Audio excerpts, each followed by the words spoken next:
के जुगाड़ बा।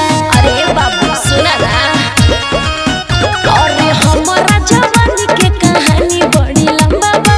कौन रंगदार के हो छुए के जुगाड़ बा, बुझला। जब उतरे तू कर कोई बहना, कोई बहना।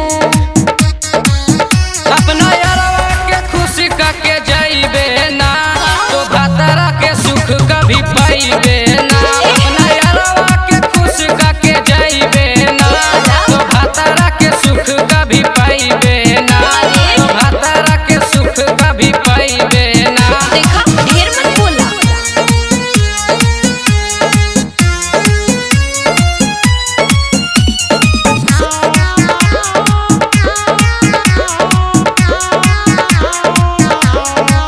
गिरजादार कहे असट जवाब पर चढ़ के। आधा हाई यार के तो आधा बाबा तार के। का ऐसे जानी बोला कवन चीज के बानी सवा। तोहरा में जना हिरान जी के हिस्सा। अरे चुप करा, खाली देखे के हाँ देखा छुई पाइबे ना, पाइबे ना। अपना यारवा के खुशी का के जाइबे ना, तो भातारा के सुख कभी पाइबे ना।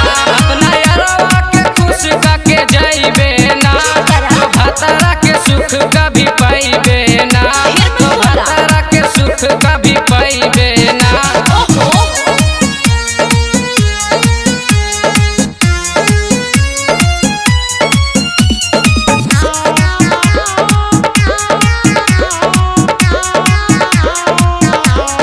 खुदी के रंजन सटज पे न चढ़ा।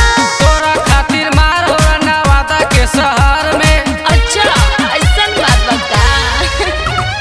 सुना है सरना नहीं कर जबरदस्ती।